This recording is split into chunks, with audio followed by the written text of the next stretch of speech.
beautiful soul. Welcome back. Or if this is your first time, welcome. I'm so honoured that you're here. So today, let's talk about reality. Not just the one that you think you're in, but the infinite versions that exist simultaneously. You know, we tend to believe that life is a single continuous experience, that we are the same person moving through time, growing and learning and changing. But maybe that's not actually what's happening. Maybe, just maybe, we're shifting through parallel realities in every second.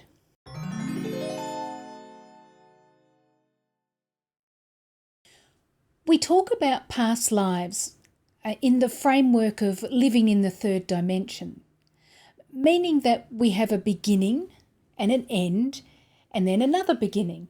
However, if all of these lives are happening now, our mind can't help but have a bit of a meltdown trying to understand it.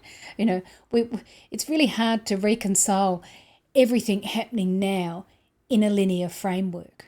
It just won't compute.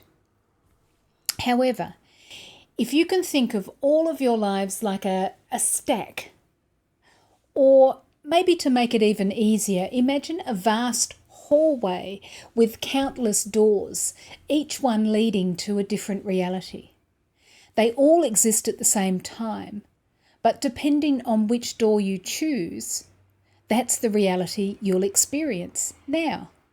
So if you leave that reality and step back into the hallway, you can choose another door, another experience, another version of you, another reality. All possible versions of you and every potential reality already exist. It's a bit like tuning into a TV or a radio station. You can only access one frequency or program at a time. Change the channel and suddenly you're in a different reality, a different program. You're watching a different show, listening to a different station. And to help you explore this, I've created a meditation called The Hallway of Infinite Possibilities, and it will guide you into parallel realities. You can find the link in the description below.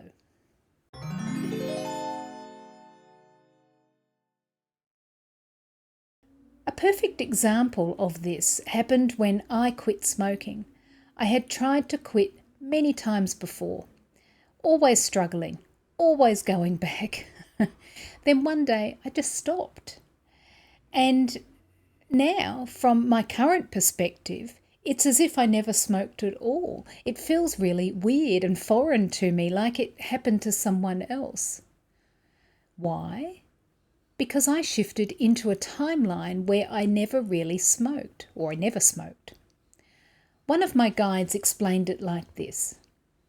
The moment your desire to quit became completely focused, without resistance, without an outcome, you became neutral. You weren't worried about how you'd survive without smoking. You weren't convincing yourself that you could still smoke if you wanted to. And you weren't wondering how you'd relax without it. You just stopped thinking about it. And that neutrality created a reality where smoking was no longer a part of your story. You moved into a timeline where you never really smoked in the first place. That's why it feels like it happened to another version of you. Because it did. And I was like, oh, okay. Well, that makes sense to me.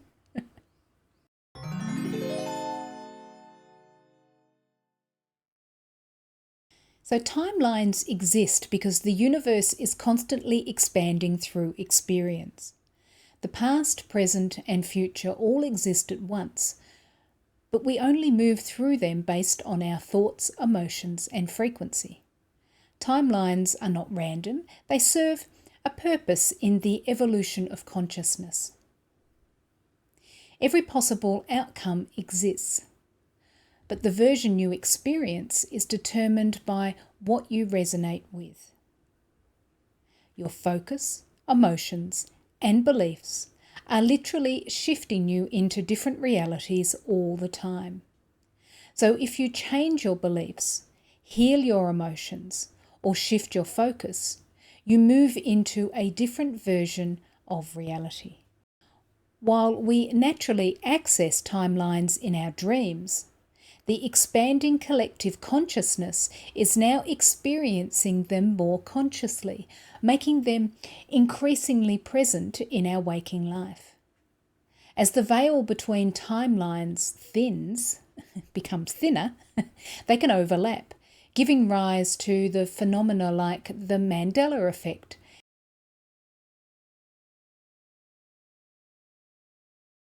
and the sensation that time is speeding up. But time itself remains unchanged, but our relationship with it is evolving. The linear and cyclical perceptions of time are merging, allowing us to experience more within the same space of time. Time is a framework that stretches out our experiences and manifestations, helping us to gain clarity on what we truly wish to create. It acts like a buffer, preventing us from experiencing everything simultaneously. Without it, differentiation would be impossible. Time is not a limitation, but a gift, providing the space to refine our individuality and bring our unique essence into physical reality. If you keep saying, "One day I'll do that," then what you love will always remain in the future. If you believe you don't have enough time, you won't. What are you putting off today because you feel time poor? Do what you love and time will expand to support you. We're just learning to have a different relationship with time. Your reality shifts moment by moment based on where your mind goes. So meditation and inner work is about really helping you to stay aligned, to actually feel what it feels like to be aligned so you can be there and you can replicate that.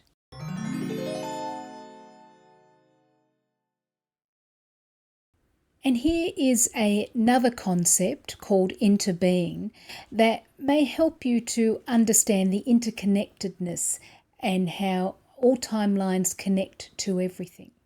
Interbeing is the recognition that we are interconnected with each other, with nature, and with the universe.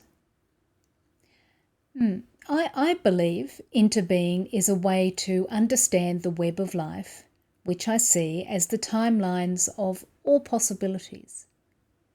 Every choice, thought, and experience creates like a ripple effect, influencing multiple potential realities. Imagine the universe as an ocean and you as a wave. While the wave has a unique form, movement, and lifespan, it is never separate from the ocean. It rises, expresses itself, and eventually merges back into the whole, just as we do. We are individual expressions of the universe, yet we are never truly apart from it.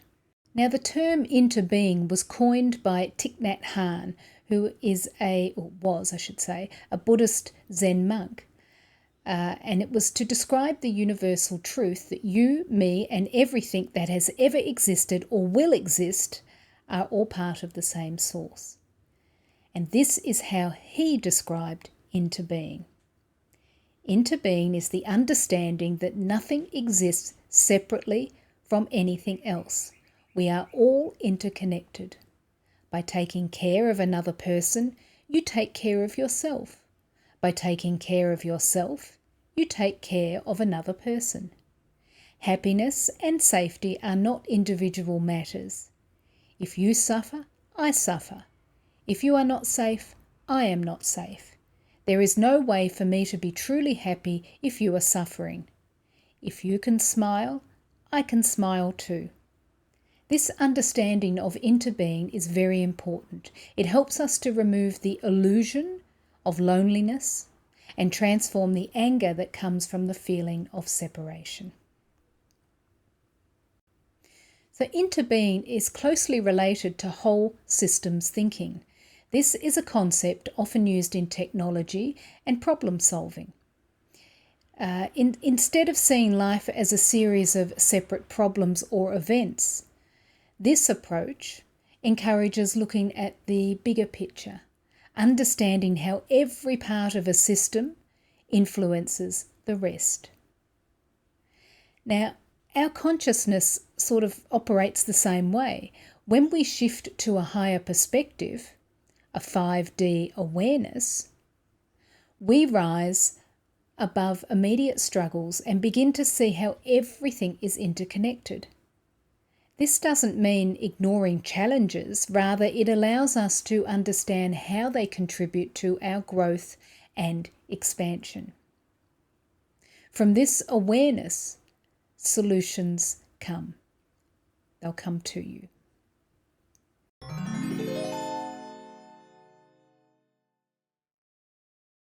Now, humans have been controlled for so long that we've learnt how to regulate ourselves.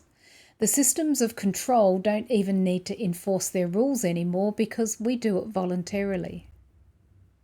Because when you practice something long enough, it becomes entangled with your everyday way of being, and you will just say, "That is who I am." Stop it.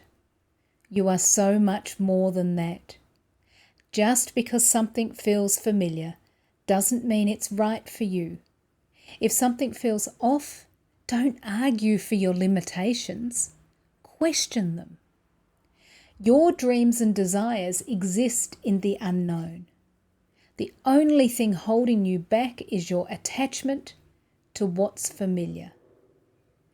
One of the first stages of awakening is questioning everything.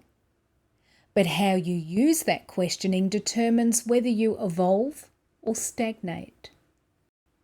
You evolve when you use questioning to release outdated beliefs and patterns. You stagnate when you use questioning to blame external forces for your pain. Your attention is your creative power.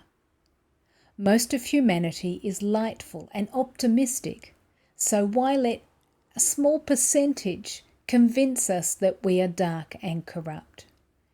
If some people choose to live in darkness, that's their right, but you don't have to give them your energy. We are all channels. We are all psychic.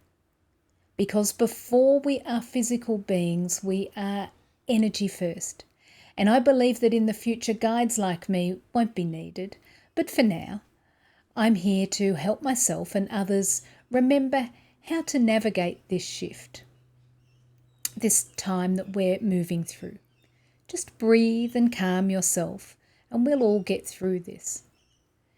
If or when something challenging comes your way, see it as an opportunity to grow and expand, to learn how to have compassion for yourself and others. And when something beautiful comes your way, embrace it with all your heart.